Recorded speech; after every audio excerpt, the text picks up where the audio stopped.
Segundo livro de Reis, o capítulo 7, eu quero ler o versículo de número 18. Eu quero ministrar esta palavra e profetizar a vitória de Deus sobre a sua vida, sobre a sua família, sobre toda a sua casa. Amém? Está escrito assim: porque assim sucedeu como o homem de Deus falara ao rei, dizendo: amanhã, quase a este tempo, haverá 2 medidas de cevada por um siclo, e 1 medida de farinha por um siclo à porta de Samaria. Amém, amados? Esta palavra eu ministrei na quarta passada. E agora, antes de subir no altar, Deus me trouxe esta palavra de novo ao meu coração. Deus me fez lembrar desta palavra outra vez. E eu vou ministrar esta palavra pela segunda vez. Para alguns aqui, talvez, não é? E outros aqui pela primeira vez. Mas eu quero te dizer, o que eu vou ministrar hoje vai se cumprir na sua vida. Amém, amados? Parece estranho quando lemos o verso 18. A coisa aconteceu, como disse o homem de Deus, e houve fartura. Houve 2 medidas de cevada por um siclo e 1 medida de cevada, 1 medida de farinha por um siclo, à porta de Samaria. Para que possamos entender perfeitamente o que acontece, é importante termos o conhecimento de fatos históricos, o que realmente acontecia naquele prezado momento. A Bíblia conta que o rei da Síria, ele cercou Samaria. E naquela época, uma das formas de proteção do povo e para a cidade eram as muralhas, eram os muros que cercavam a cidade. E Samaria está totalmente cercado, o exército da Síria cerca Samaria. Samaria não consegue se defender, não consegue sair, ninguém sai da cidade e ninguém entra. E com o passar do tempo, o mantimento dentro da cidade vai acabando, a comida vai diminuindo, a necessidade começa a existir, e com isso, a inflação começa a crescer, porque quando nós temos falta de algo, e isso que falta existe em pequena quantidade, o que acontece com o preço dessa coisa? Sobe. A água em São Paulo está cara ou barata? Está mais cara porque está faltando. Então a inflação sobe quando um produto começa a faltar no mercado. Quantos me entendem, digam amém. E Samaria está vivendo um período muito difícil. Tudo muito caro. A fome prevalece de uma forma absurda. Eu quero que você volte um pouquinho comigo no segundo livro de Reis, o capítulo 6. Eu quero ler para você o versículo 25. Olha o que diz: e grande era a fome em Samaria, porque eis que a cercaram até que se vendeu uma cabeça de um jumento por quanto, amados? Por 80 peças de prata. E a 4ª parte de um cabo de esterco de pombas por 5 peças de prata. A fome cresceu de uma maneira tão horrível. Olha o versículo 26. E sucedeu que, passando o rei pelo muro, uma mulher lhe bradou dizendo: acode-me, ó rei, meu senhor. E ele lhe disse: se o Senhor te não acode, de onde te acudirei eu, da eira ou do lagar? Disse-lhe mais o rei: que tens? E disse a mulher: esta mulher me disse: dá cá o teu filho para que hoje o comamos, e amanhã comeremos o meu filho. Cozemos o meu filho e o comemos. Mas dizendo-lhe eu ao outro dia: dá cá o teu filho para que o comamos, o que fez a mulher? Escondeu o filho, ela não queria matar o próprio filho, Mas o que eu quero ressaltar era a fome que prevalecia naquele lugar.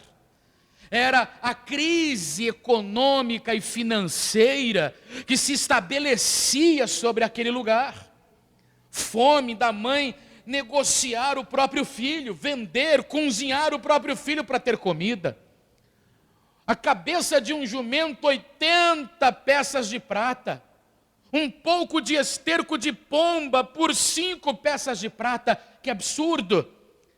E a palavra inicial desta leitura diz que o profeta havia dito o seguinte: amanhã, por estas horas, na porta desta cidade, haverá uma feira livre.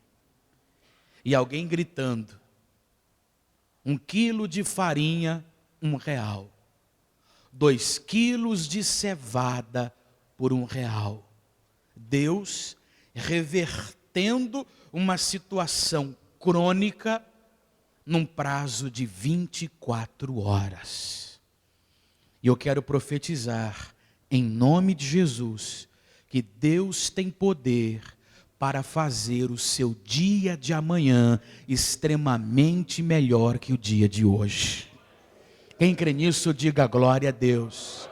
Então, diga para essa pessoa ao seu lado: Deus tem poder para fazer o seu dia de amanhã extremamente melhor do que hoje. Quem acredita nesta palavra? Quem toma posse desta palavra profética? Então se prepare, porque dias melhores Deus tem para você. Vamos falar com Deus, vamos orar para Deus falar conosco. Senhor, nosso Deus e nosso Pai poderoso, nós estamos reunidos na Tua casa, estamos na Tua presença, lemos a Tua palavra e queremos agora ouvir o Senhor falar. Por isso eu te peço, use os meus lábios, a minha vida, use, meu Deus, a minha boca para ministrar cada pessoa que está aqui presente. Renove a Tua palavra com poder e autoridade. E enquanto eu estiver pregando esta palavra, remova obstáculos, remova os impedimentos, arranque tudo aquilo que se levanta para atrapalhar a ministração desta palavra e abençoe a família que está representada por esta pessoa. Estenda a tua mão para curar, para libertar, para transformar, enquanto esta palavra está sendo pregada, em nome de Jesus. Fala com quem nos assiste agora e fala com cada pessoa profundamente, em nome de Jesus. Diga amém, Senhor, e use as suas mãos para dar a Jesus uma linda e poderosa salva de palmas.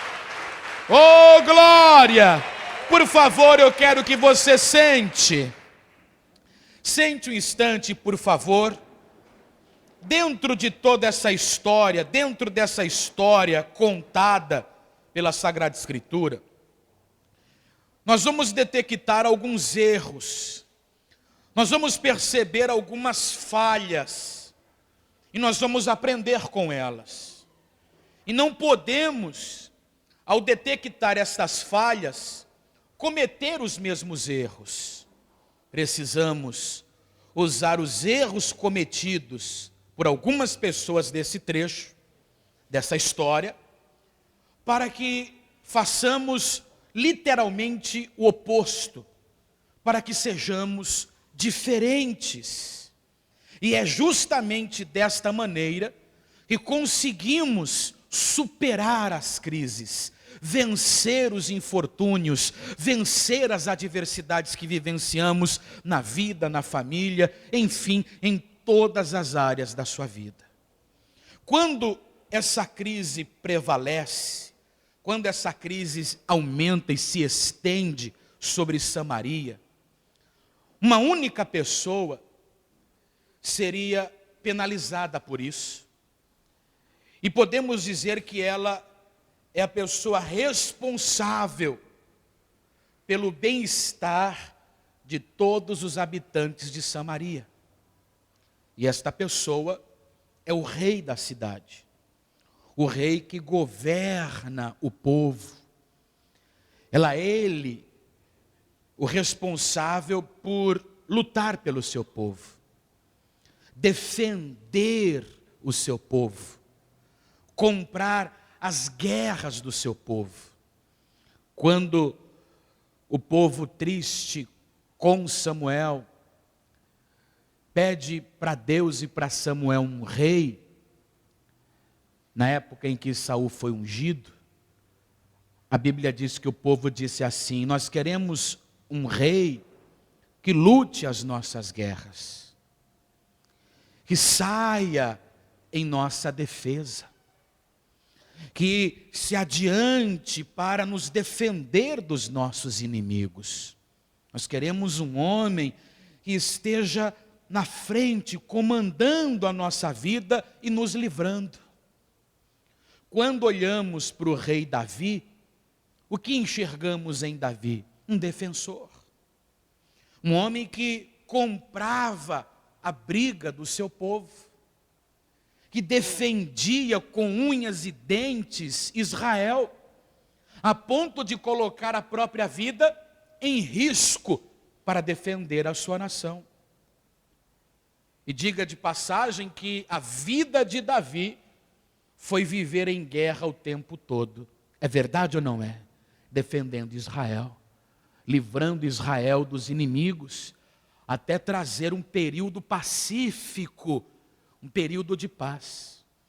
Quando o rei da Síria cerca Samaria e nada acontece de forma positiva com aquele povo, o rei começa a se sentir um fracassado.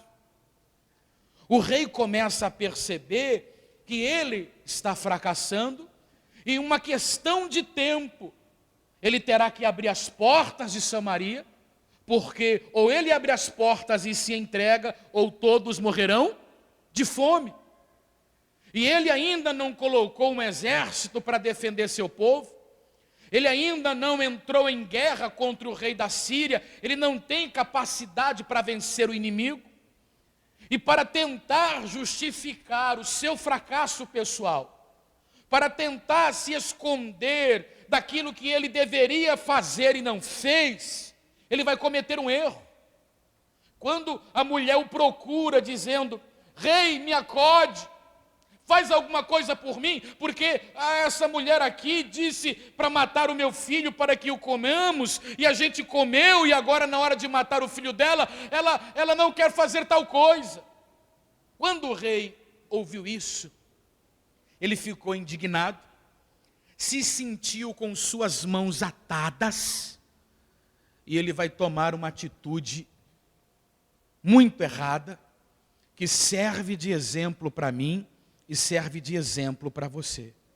Capítulo de número 6, o versículo de número 30. E sucedeu que, ouvindo o rei as palavras desta mulher, rasgou as suas vestes, e ia passando pelo muro, e o povo viu que trazia cilício por dentro sobre a sua carne. E disse o rei: assim me faça Deus, e outro tanto, se a cabeça de Eliseu, filho de Safate, ficar hoje sobre ele. Se a sua cabeça permanecer sobre ele. O rei está transferindo a culpa de tudo que está acontecendo sobre o profeta. O rei está lançando sobre o profeta a culpa de tudo que vem acontecendo com ele em seu reinado e com o povo. Mas nós sabemos que o profeta não é o causador de nada disso. E é por intermédio do profeta que haverá uma mudança nas próximas 24 horas. Quem me entende, diga amém. Mas qual é o erro que o rei ele apresenta de forma grotesca que podemos aprender? Não lançar sobre os outros a culpa daquilo que temos responsabilidade. Porque se começarmos a perceber, é muito comum justificar nossos fracassos, justificar nossas falhas, quando lançamos sobre alguém a culpa ou o motivo pelo qual certas coisas estão acontecendo. É muito fácil a mulher lançar suas frustrações e tentar se esconder, melhor dizendo, de seus erros, de suas frustrações, lançando a culpa dos problemas no casamento sobre o seu marido e vice-versa.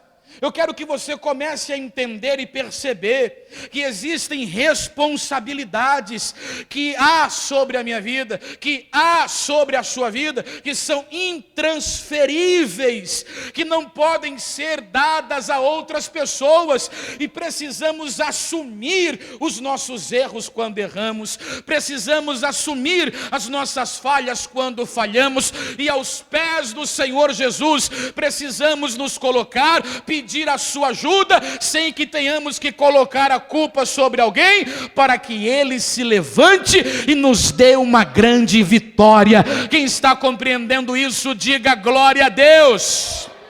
Olhe para a pessoa que está ao seu lado e diga assim: não coloque sobre ninguém a culpa. Você está compreendendo isso? Em outras palavras, não tente encontrar um culpado para tentar justificar seus erros e fracassos. Amém, amados? Levante a mão direita para o alto e diga assim: eu não posso lançar sobre alguém a culpa de algo para tentar justificar meus erros, os meus fracassos, as minhas falhas. Você entende o que eu estou dizendo? Olha, rei, eu matei o meu filho para a gente comer, e nós acabamos de comer meu filho, e agora eu disse para ela: mata teu filho para que o comamos. Quando o rei ouviu isso, ele perdeu o controle de absolutamente toda a situação. Olha o que está acontecendo dentro do seu reinado. Olha o que está acontecendo dentro da sua cidade. Olha a bagunça. Quantos me entendem, digam amém. E ele vai ficar bravo e vai dizer: eu vou matar o profeta de Deus. Veja que ele transfere para o profeta a culpa do que está acontecendo. Ele transfere para o profeta, e o profeta é o culpado. Sabe por que eu estou assim? Porque você fez isso. Sabe por que eu estou assim? Porque você fez aquilo. Porque você não fez isso ou aquilo? Porque você não me ajudou. Será que nós estamos assim ou assado porque alguém não fez aquilo? Porque alguém não fez aquilo outro? Ou porque nós não assumimos as nossas responsabilidades? Por que será que algumas coisas não acontecem? Eu vou dizer para você uma coisa, meu querido e minha querida: você só depende de uma pessoa para ser bem sucedido e dar certo nesta terra, e esta pessoa é Jesus Cristo, que não erra, que não falha, que é perfeito e que está contigo, e você depende unicamente de você. Por isso, assuma seu papel nessa história e vá em frente, contando com a ajuda de Deus. Elimine isso da tua cabeça, e Deus é contigo para te dar uma grande vitória, em nome de Jesus. Diga glória a Deus. O rei está revoltado, vai mandar buscar o profeta de Deus, porque ele quer arrancar a cabeça do profeta. O rei age cegamente e erroneamente, versículo 32, ainda no capítulo 6. Estava então Eliseu assentado em sua casa, e também os anciãos estavam assentados com ele. E enviou o rei um homem de diante de si, mas antes que o mensageiro viesse a ele, disse ele aos anciãos: vistes como o filho do homicida mandou tirar minha cabeça? Olhai, quando vier o mensageiro, fechai-lhe a porta e empurrai-o para fora.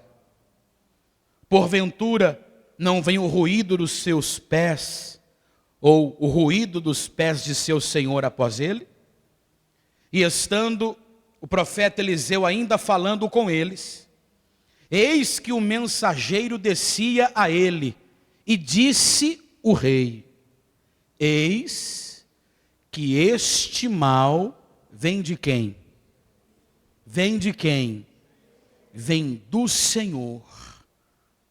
Que mais, pois, esperaria do Senhor? Olha o que o rei está dizendo.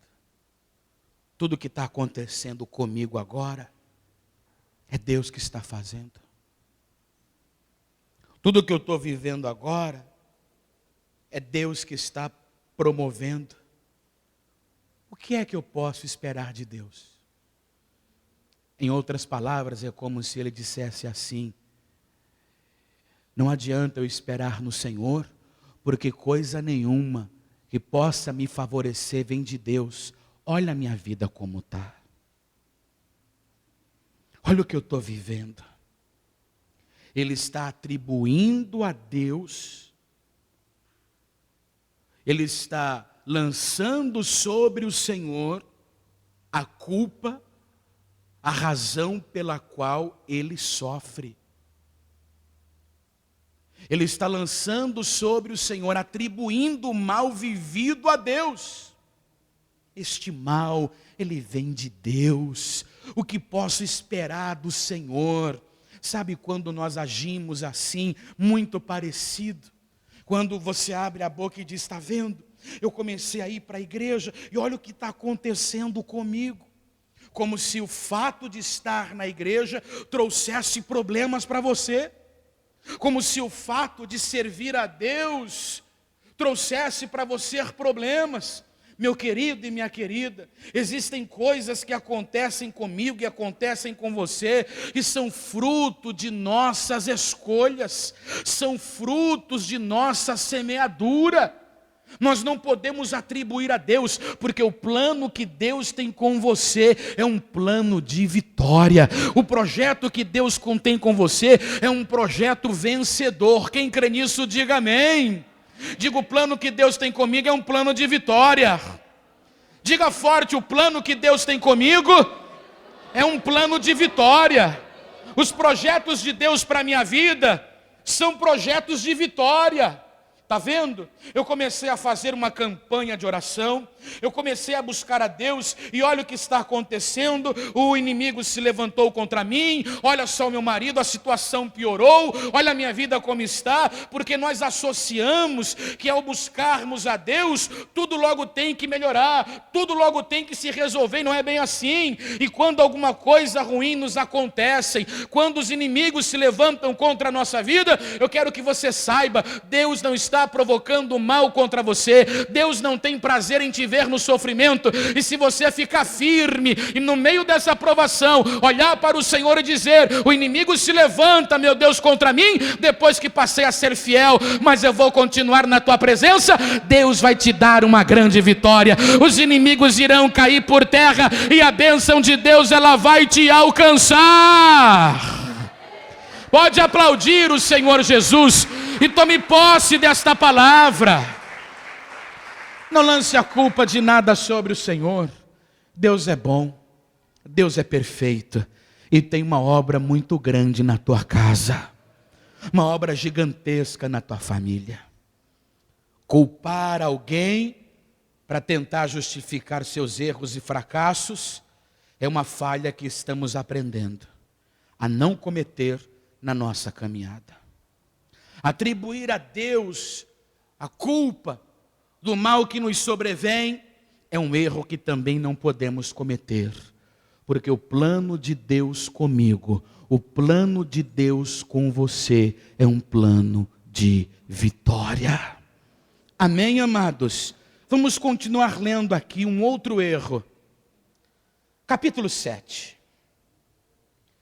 Então disse Eliseu: ouve a palavra do Senhor. Assim diz o Senhor: amanhã, quase a este tempo, uma medida de farinha haverá por um ciclo, e 2 medidas de cevada por um ciclo, à porta de Samaria. Diga assim comigo: amanhã o meu dia será melhor. Diga de novo: amanhã o meu dia será melhor. Você crê nesta palavra? profeta está dizendo: amanhã, por volta destas horas, essa inflação não vai existir mais, essa crise não vai existir mais, esse problema não vai existir mais. Sabe por quê? Porque Deus vai entrar com providência nesta situação. Tome posse disso. Eu profetizo de novo: amanhã o seu dia será bem melhor. Continuando, porém, versículo 2, um capitão em cuja mão o rei se encostava respondeu ao homem de Deus e disse: eis que ainda que o Senhor fizesse janelas no céu, poder-se-ia fazer isso?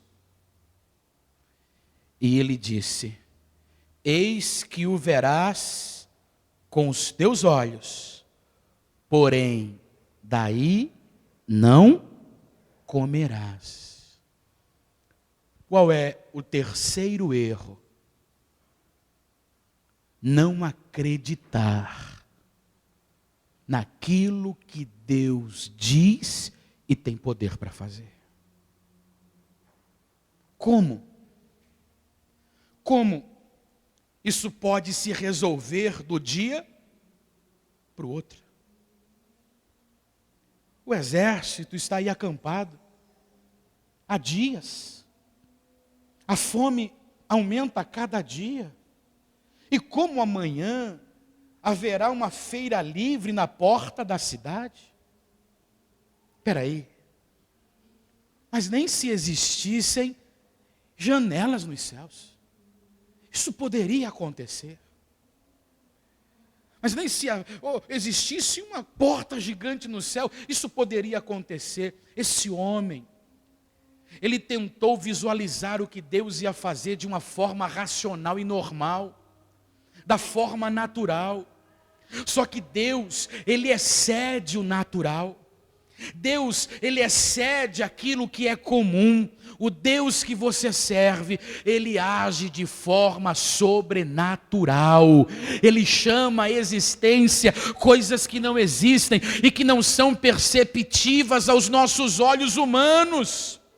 Ainda que você se encontre no nada, no vazio, cercado, sem chances aos olhos humanos de viver uma vitória, eu quero que você acredite: amanhã o seu dia será melhor do que hoje. Acredite nesta palavra. Ainda que você olhe para o teu casamento e não enxergue nada favorável, a tua vida financeira esteja afundando a cada dia mais um pouco e você não consiga enxergar alguma perspectiva de melhora, Deus usa a minha boca para te dizer: amanhã o seu dia será melhor. E eu profetizo mais uma vez: amanhã o seu dia será extremamente melhor do que hoje. Vamos aplaudir o Senhor Jesus. Não deixe de acreditar, não duvide. Sabe o que aconteceu com o capitão que duvidou? Ele viu o milagre acontecer, porém não teve a oportunidade de viver, de experimentar aquele milagre, porque enquanto o povo vivia aquela grande palavra em sua vida, ele foi atropelado e morreu. O povo atropelou e morreu. Sabe o que acontece com os incrédulos, os que duvidam? Eles enxergam o bem do Senhor na vida dos que creem, mas não conseguem vivenciar os milagres na sua vida. Por quê? Porque duvidam. E sabe o que acontece com estas pessoas? Elas acabam morrendo. De tanto ver na vida dos outros e não ver na sua vida, elas vão desfalecendo. Quantos me entendem, digam amém. Mas por que ela desfalece? Por que ela não vê algo na sua vida? Porque muitas vezes duvida. Porque quer ter respostas, quer entender os caminhos pelos quais Deus há de operar um milagre. quer ter uma visão perceptível de como isso poderá acontecer. Não nos interessa como o milagre há de acontecer, o caminho que ele tem que percorrer. O que eu quero é apenas acreditar, e mesmo que eu não saiba como, eu quero viver aquilo que Deus tem para a minha vida. Você tem que viver aquilo que Deus tem para a tua vida, em nome de Jesus. Amém, amados? Diga acreditar sem duvidar. Diga crer, quando tudo à minha volta está dizendo, vai dar errado, não vai dar certo. É aí que você se levanta e diz, eu creio, porque Deus é fiel para cumprir a sua palavra na minha vida. Quantos acreditam, digam amém.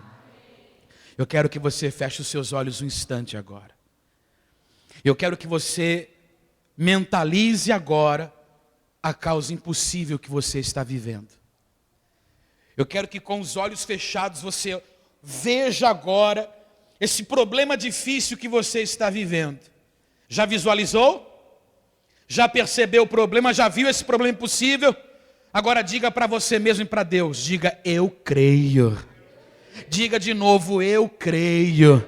Amanhã será bem melhor do que hoje. A vitória de Deus já me alcança. Diga eu creio, em nome de Jesus, já venci, e amanhã o meu dia será melhor. Oh glória, tome posse desta palavra. Recebe esta palavra dentro do teu coração e no teu espírito. E deixa Deus agir. 4 leprosos que estão do lado de fora de Samaria, fora da cidade, porque eram leprosos, e também passam fome, e também estão necessitando de alimento, e sabem do que acontece, dizem um para o outro, vamos até o acampamento dos sírios, e vamos pedir comida, porque se ficarmos aqui, nós vamos morrer de fome. E se formos até lá, pedirmos comida e eles nos matarem, de todo jeito nós vamos morrer. E já que vamos morrer ficando aqui, ou talvez indo até lá, não custa tentar. E aí os 4 leprosos se uniram e começaram a ir na direção daquele exército que estava acampado para destruir Samaria. Eles não sabiam de nada, mas aqueles 4 homens começaram a produzir um barulho ensurdecedor de um grande exército. Aqueles 4 homens começaram a transmitir um barulho de um exército gigantesco. Mas os 4 leprosos não ouviam absolutamente nada. E não tinha exército, fisicamente falando, algum. Mas Deus estava agindo de maneira sobrenatural em cima de uma palavra profética que foi liberada. E quando os sírios, acampados, começaram a ouvir um barulho ensurdecedor de um grande exército, eles pensaram, o que está acontecendo? Que exército é esse? O rei de Samaria deve ter contratado exércitos para nos destruírem. Vamos embora daqui. Pelo barulho que nós estamos ouvindo, o exército é gigantesco. Pelo barulho que ouvimos, é carros, cavalos, é enorme. E eles pegaram apenas a roupa do corpo e saíram desesperados, correndo, fugindo com medo desse grande exército. Só que na grande verdade, quem vinha pelo caminho eram 4 homens leprosos, indefesos. Mas Deus já agia de forma sobrenatural para dar vitória.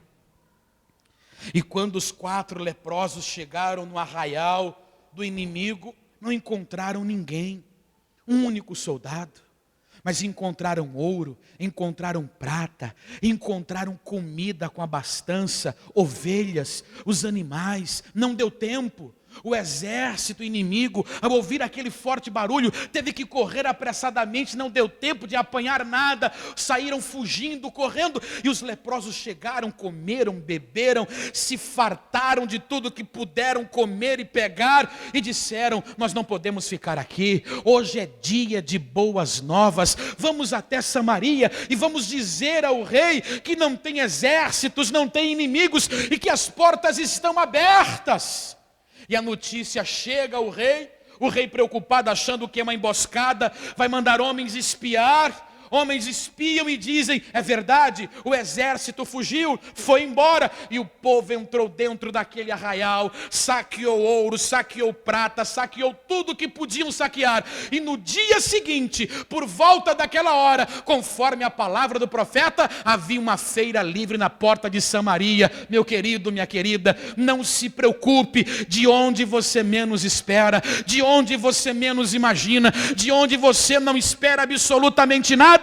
Deus abre uma porta, Deus levanta alguém, Deus se move para cumprir quando você crê na palavra profética que é liberada sobre a tua vida. Creia, porque esta semana será uma semana de boas novas, uma semana de boas notícias, em nome de Jesus. Pode aplaudir o nosso Deus maravilhoso. Quantos acreditam nesta palavra, digam glória a Deus. Preste atenção, capítulo 7, eu já estou terminando. Versículo de número 14. Olha o que os leprosos fizeram. Anunciaram ao rei, e olha o que acontece. Tomaram, pois, 2 cavalos de carro, e o rei os enviou após o exército dos sírios, dizendo: ide e vede. E foram após eles até o Jordão, e eis que todo o caminho estava cheio de vestes e de aviamentos, que os sírios apressadamente lançaram fora. E voltaram os mensageiros e anunciaram ao rei. Então saiu o povo e saqueou o arraial dos sírios, e havia uma medida de farinha por 1 siclo, e 2 medidas de cevada por 1 siclo, conforme a palavra do Senhor. Diga amém. E pusera o rei à porta ao capitão em cuja mão se encostava, e o povo atropelou na porta, e ele morreu.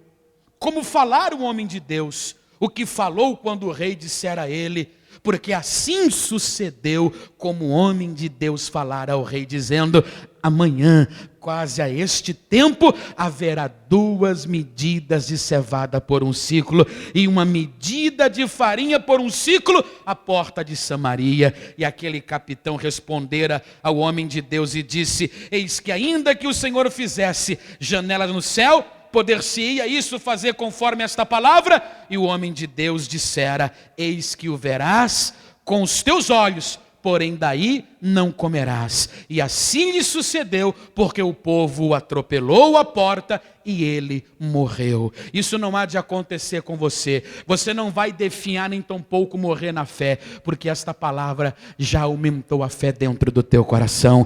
Esta palavra já te vivificou. Quem toma posse, diga amém. A palavra vai se cumprir. E aqui eu quero terminar resumindo. Não lance a culpa sobre os outros para tentar justificar seus fracassos e erros. Não atribua a Deus a culpa de nada de ruim que te acontece, e não duvide daquilo que Deus está falando com você, porque o seu amanhã será bem melhor do que hoje, em nome de Jesus. Quantos acreditam, digam amém. Fique de pé no lugar, por favor, todos de pé, e quero que você coloque a mão direita sobre o seu coração. Nós vamos orar em cima desta palavra. Amém, amados?